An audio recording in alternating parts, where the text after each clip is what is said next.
Hi folks, Cory here. Welcome back to Wild or Gun. If you're new, hello. Welcome. We're talking about books today. This is another Occult Book Roundup. There are a couple books that aren't really related to the occult or metaphysical, but still related to the occult books. I'll explain when I get to those, okay? These are the books that I picked up in August and September. There might be like another kind of combined month video coming later for October, November. I'm not really sure. I've been slowing down accumulating a lot of these books because we had some major moves happen in the last year and a half.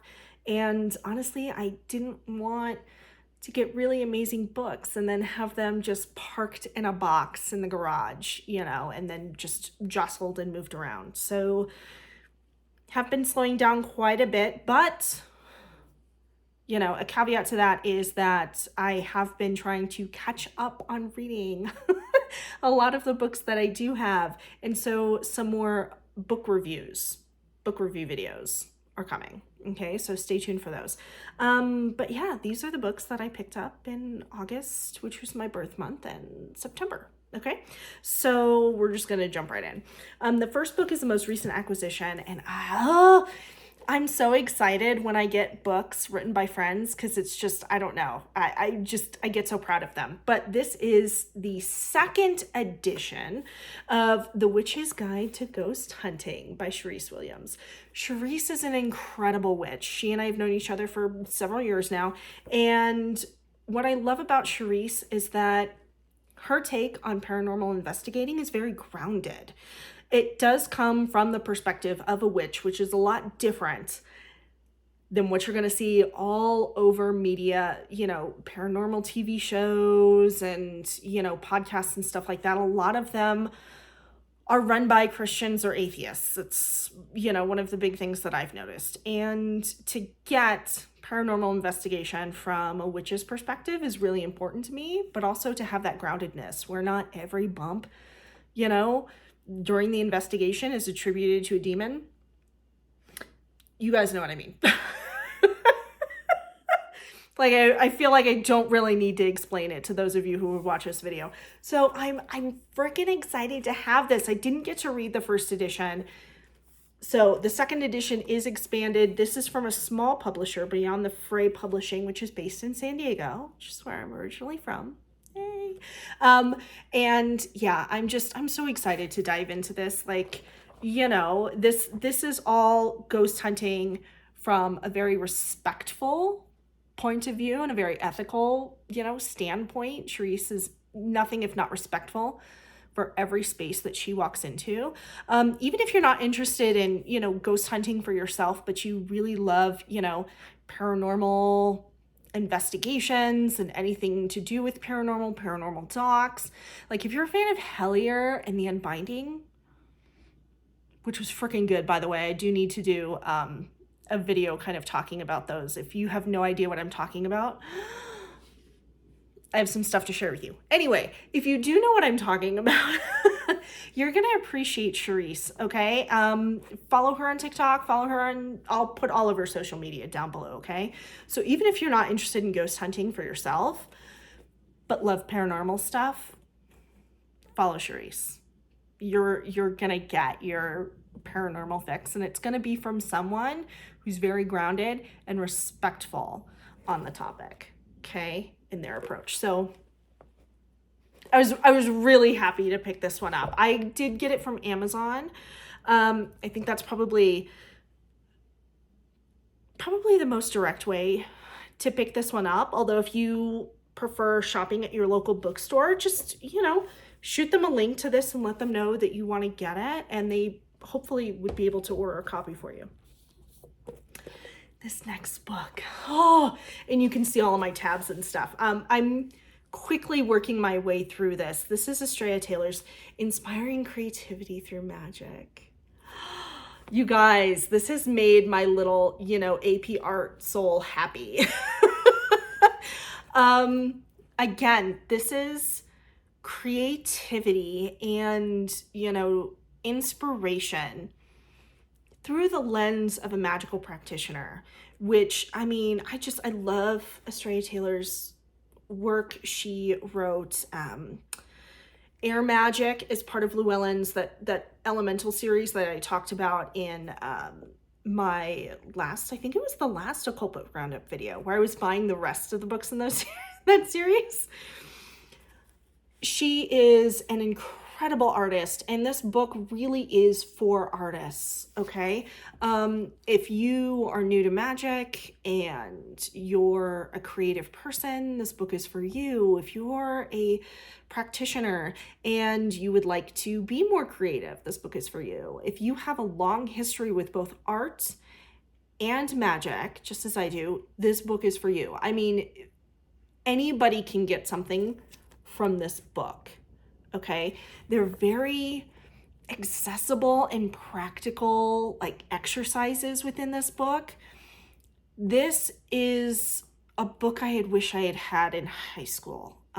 Really, when I was starting off on this path ages and ages and ages ago. Not really gonna go into how old I am, but just, it was another time. Long, long ago in a galaxy far, far away. I would have absolutely been obsessed with this book. And I'm still really excited about having it even now, because one of my little ones is at that stage where she is spending every spare moment she can creating art. And it's just wonderful to see her just evolve, you know, in her style and what she's working on. And I'm very hopeful that I can get some practical information and exercises to do with her, as we are hoping to create an art studio within our garage. So this book is, I'm going to keep using it for years and years and years to come. I already know that. And it's probably a book I'm going to hand to my daughter when she's ready to dive into what's in, you know, all of the practical applications in this book. It's wonderful. And I do mean this book is for everyone, any type of creative. I mean, there's a reason why there's not only a paintbrush on here, but there's a wand. You see a flute type instrument. You see this wonderful little, I mean, looks like a dagger, but probably a more ornate letter opener. You see this pen, just all of these instruments of creativity. And, you know, Astrea is very open in the magic contained in this book is for any sort of creative. This isn't just for, you know, illustrators, painters. This is for dancers. This book is for writers. This book is for any sort of art performer, musician, any way that you are creative, okay? And it doesn't just have to be in the realm of fine arts. If you like to create things, if you love art in all of its wonderful forms or any of its forms, you will get something from this book. I promise you. You will get multiple somethings from this book, okay? So it's literally, art is a magical act. And it's just, it's been really, really awesome to dive into. So definitely a book review will be coming on that. That's more in depth, but the short of it is, go get it if you love art. This next book, it's so pretty. It is practical, obviously, and I will get into that, but it is also very pretty. And you know me, I love pretty books as well as practical books. This is Crystal Magic for the Modern Witch by Devin Hunter. I love Devin's books. I mean, it literally feels like I'm kind of sitting there at a kitchen table with him, and he's like sharing with me personal results that he has gotten from, you know, workings that he has done, that he has written out, that he has tested, gotten results from, and he just wants to share it with the world. And that's fabulous. And I feel like a book like this is really needed, or was really needed, because, you know, especially when it comes to crystals, a lot of the books that I have seen are from a new age perspective, and there's nothing wrong with that. I think that's fabulous. Or from a, you know, healing perspective focused on energy healing and energy work, as opposed to coming from the perspective of a witch. You know, this is crystal magic. And there's a reason for that, you know. Working with crystals has been probably the longest practice that I've had. You know, before I was really, you know, diving into art, illustration specifically, and before I really, you know, had cast my first spell, I was collecting crystals and I was working with crystals and I was carrying crystals that make me feel good, or that I felt like, you know, were good luck charms, or I just felt very protected carrying. And that, I feel like, is kind of a common story, at least for a lot of people my age and my generation who came up and into witchcraft in the 90s. Crystals were very accessible. I feel like possibly even more so than they are now. You know, it was very easy to collect tumbled stones and work with those, you know, stones on an energetic capacity before we even realized what it was that we were actually doing. And so, you know, not to knock all of the Judy Hall Crystal Bible books and, you know, all of those crystal encyclopedias. I have them. I love them, but they were the only real resource that anybody had on crystal properties at the time. And like I said, they were all from a perspective of either healing or protection. They were all just really talking about energetic properties of crystals, which is great. There are correspondences in here as well, obviously, but this book was written by a practicing witch, a witch who has a number of years of experience, decades of experience, who has written multiple books on witchcraft.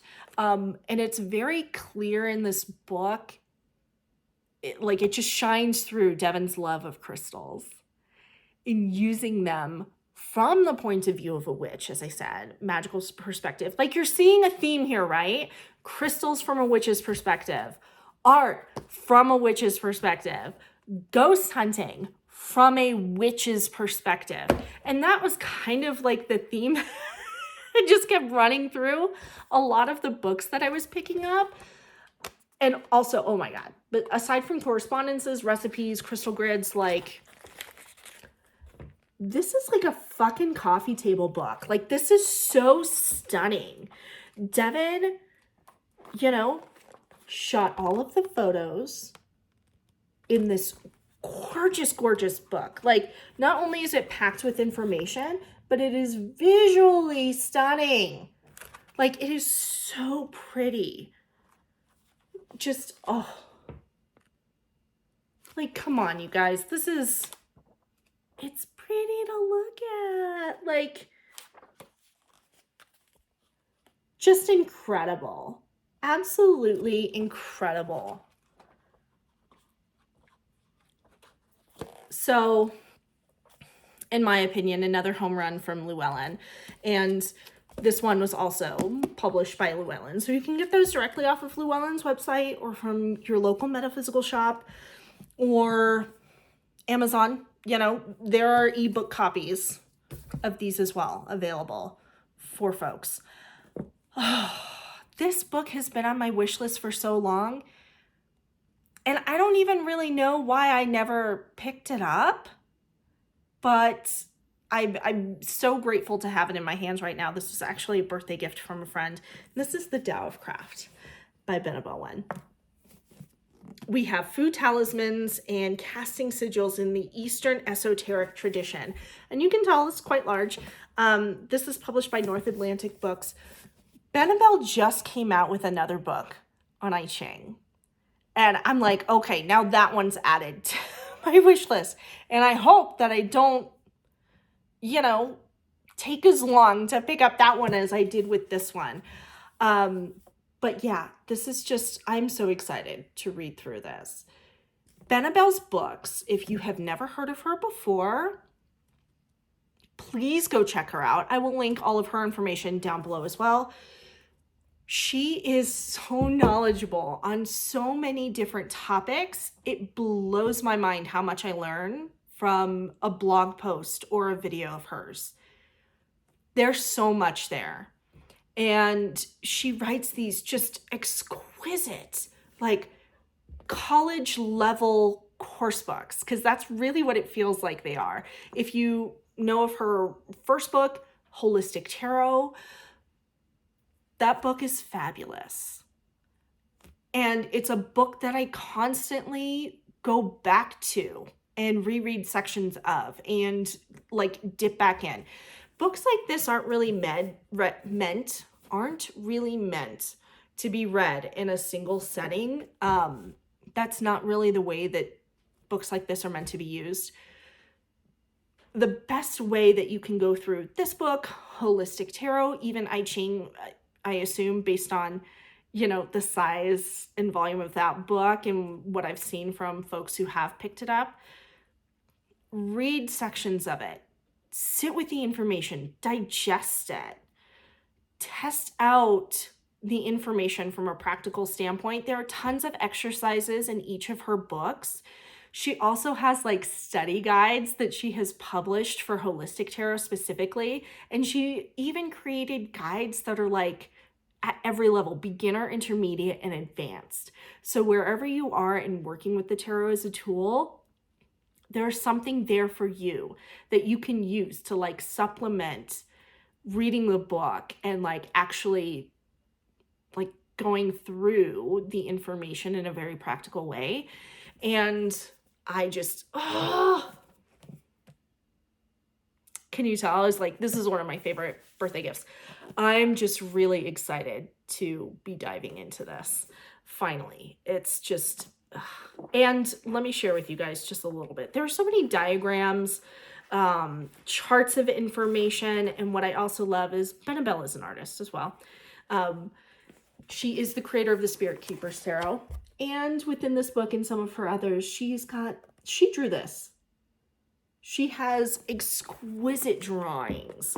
And like I said, tables and just examples. This really feels like she's sitting there with you, guiding you through the information in the book. And when I say this is like a college level course book, none of her books are dry, okay? I'll link her website down below. Peruse her blog. Oh my God, there's so much free information there, you guys. If you aren't following her, go check her stuff out. There is so much information. And just start with a topic you like. If you enjoy tarot, if you enjoy astrology, she's a very experienced chart reader. If you love Eastern traditions, there's so much fantastic information on her website. Sometimes it gets a little overwhelming as far as where to begin. Just start with the most recent post, I promise you. Or like I said, with a topic that you enjoy, type in tarot into the search bar and see all of the posts that come up and start with the most recent one. These are not dry. They are so accessible. Like, I don't feel like she's talking over my head.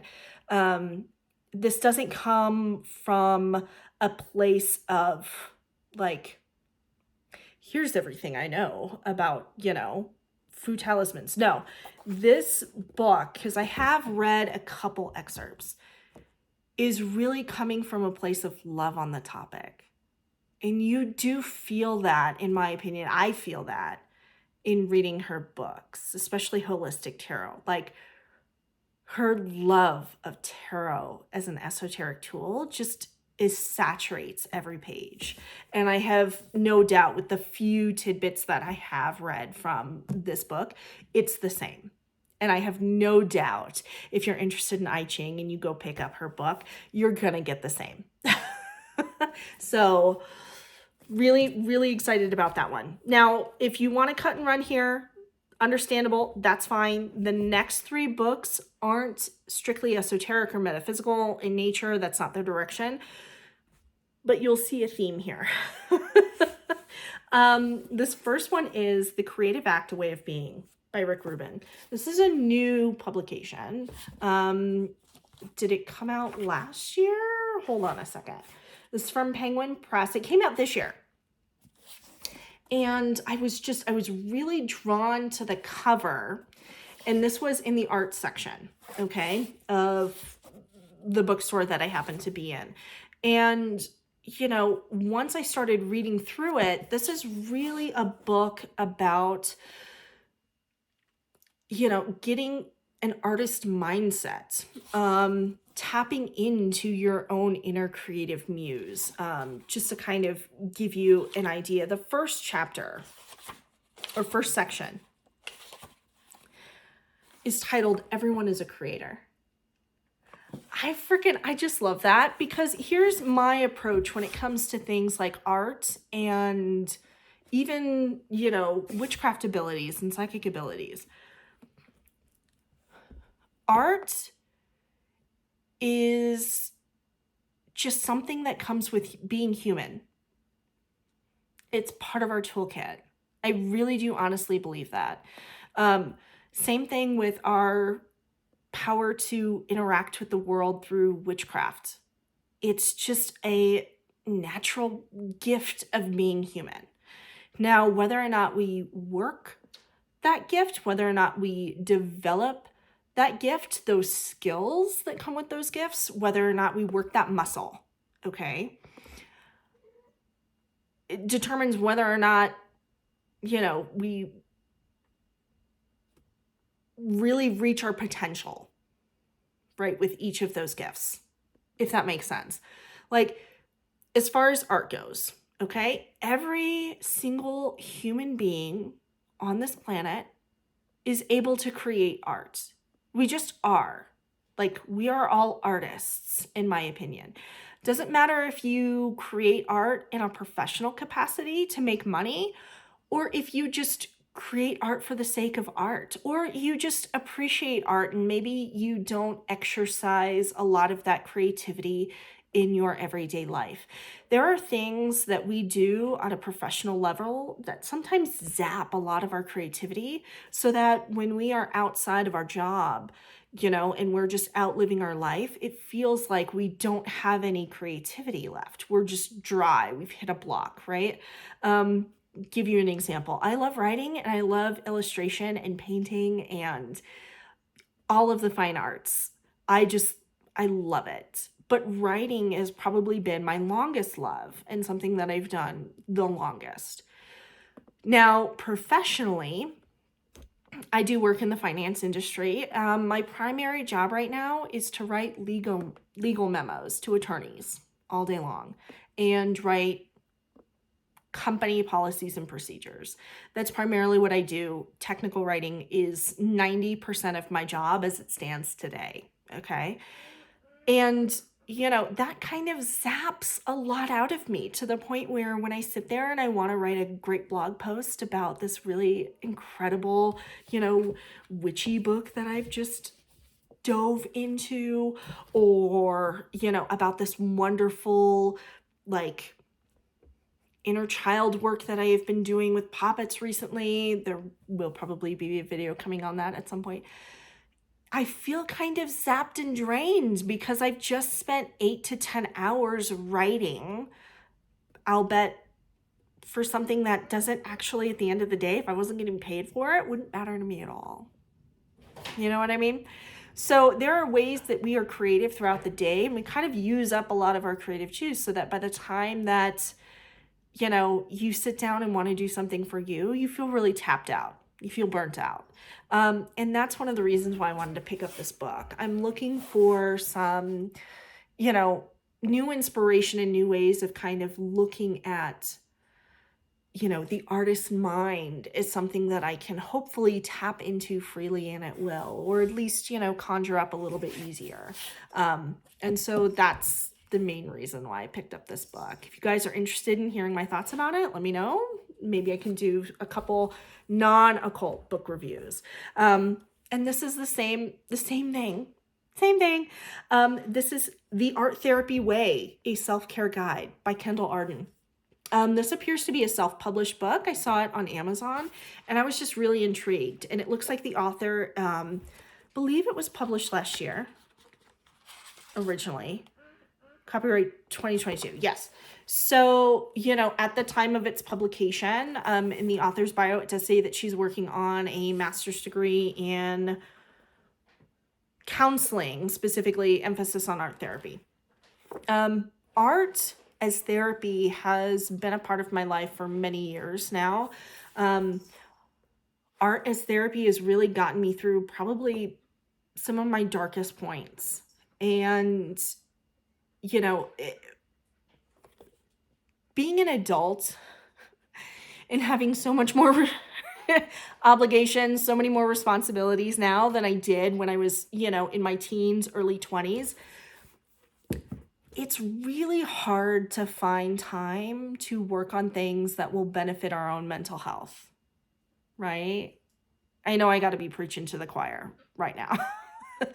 You know, it's our role to take care of everybody else in the family. You know, if you're a parent, taking care of your kids, if you have a partner, taking care of your partner, you know, handling the relationships in your life. If you have, you know, older parents that need, you know, sometimes physical care even, just, you know, we pour so much out to everybody else around us that sometimes we're just running on empty by the time we get around to ourselves. And so what really caught my eye is that this book is supposedly focused on 30-minute exercises for art therapy. And I'm sitting here like, I can squeeze 30 minutes in somewhere in a week. You know, especially now that, as I had mentioned, you know, my daughter and I are attempting to create an art studio within our garage. I'm like, 30-minute art therapy activities to calm anxiety, improve mood, de-stress, and connect to your inner voice. I was like, where do I sign up?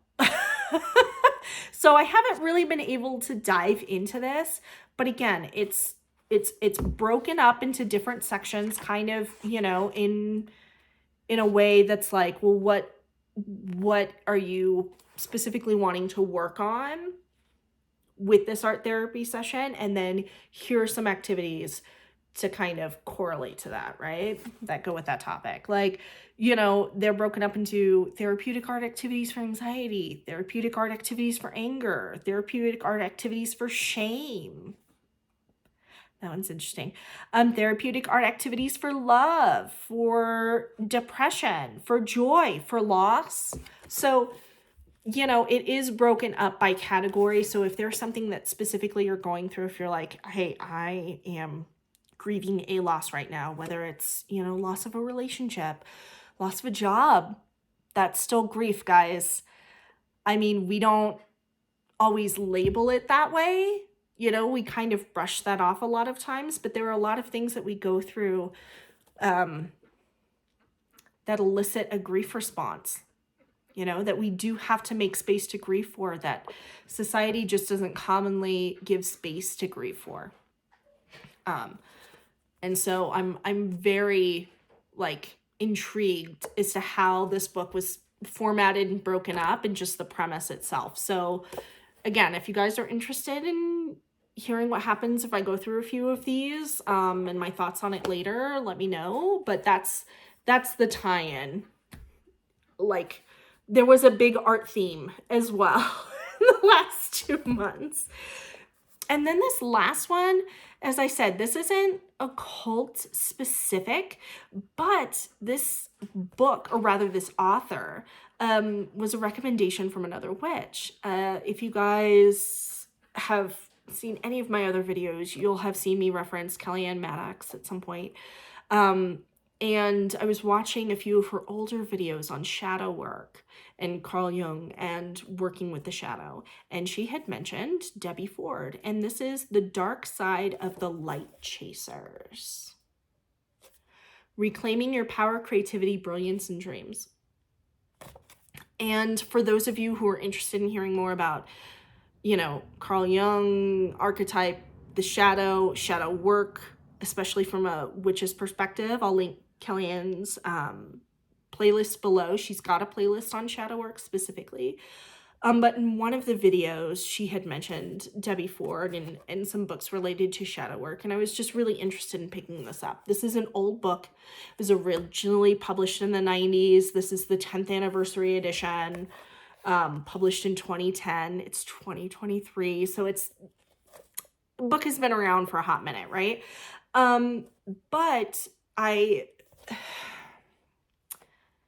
especially recently, shadow work has come up quite a bit in a lot of pagan circles, a lot of witchcraft circles, spiritual circles.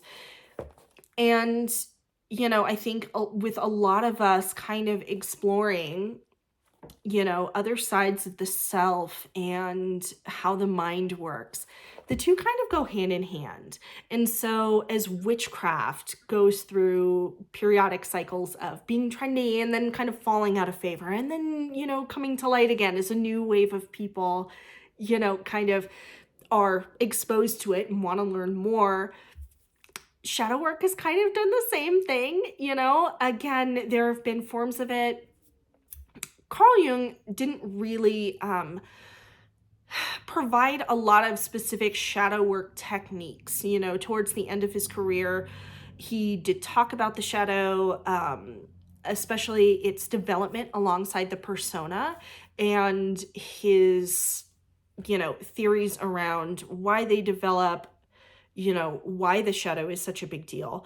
And like I said, Kellyanne would explain this so much more eloquently than I ever could. So like I said, I will try and link the playlist down below.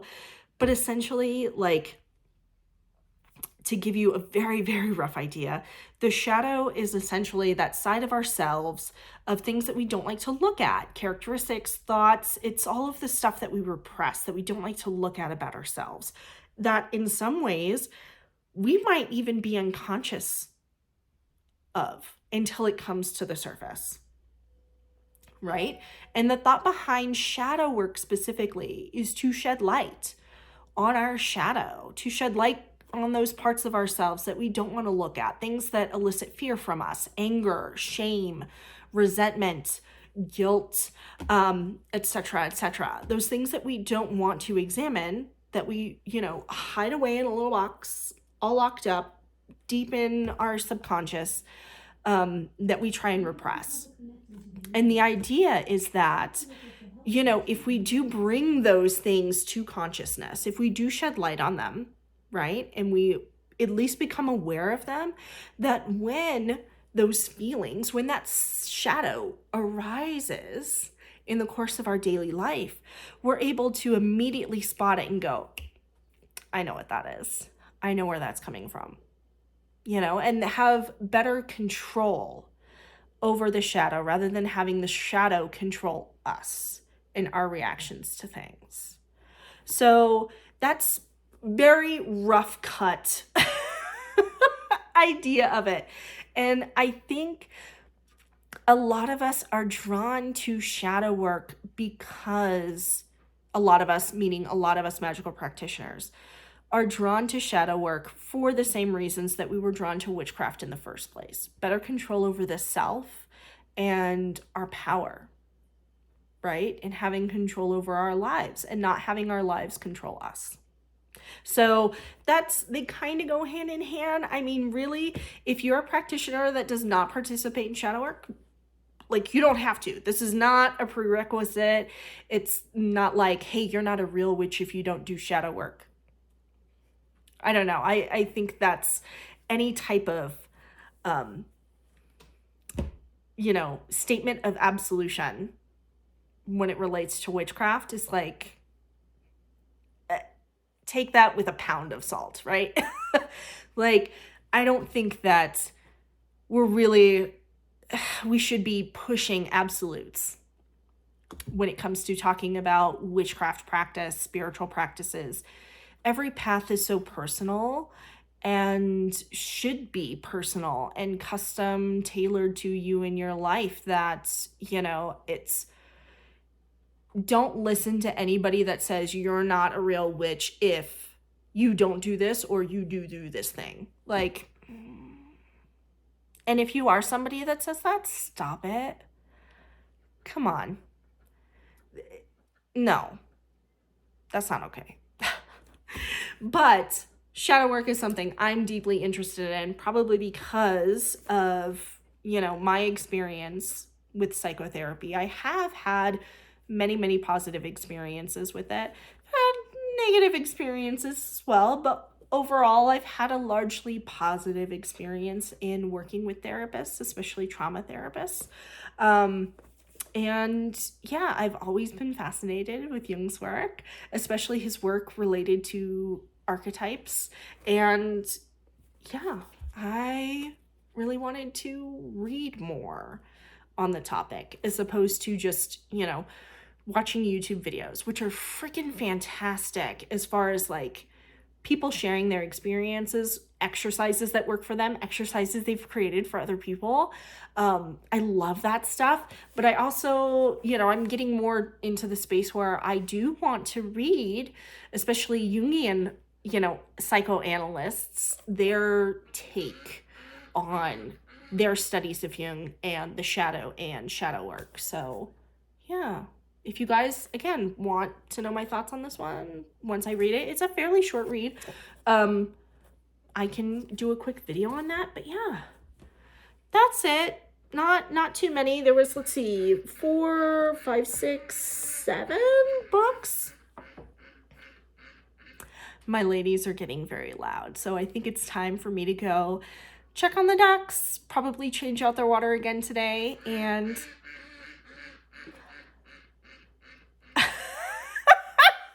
my flock is calling me. So I will end it there. I know I took up a lot of your guys' time. Thank you for watching all the way through. If you would like to see more occult book roundups, if you want to see book reviews, if you just want to talk about witchcraft in general as well, go ahead and hit the subscribe button. More videos are coming. I know I did say that back in July after we had moved in, but then the kids started school and we had to, again, kind of readjust everybody's schedules. Things have calmed down a bit now, so hoping to really get back into the swing of things because I miss chatting with you guys. Anyway, I hope you enjoyed that, and I hope wherever you are, you have an absolutely fabulous rest of your day. Blessed be.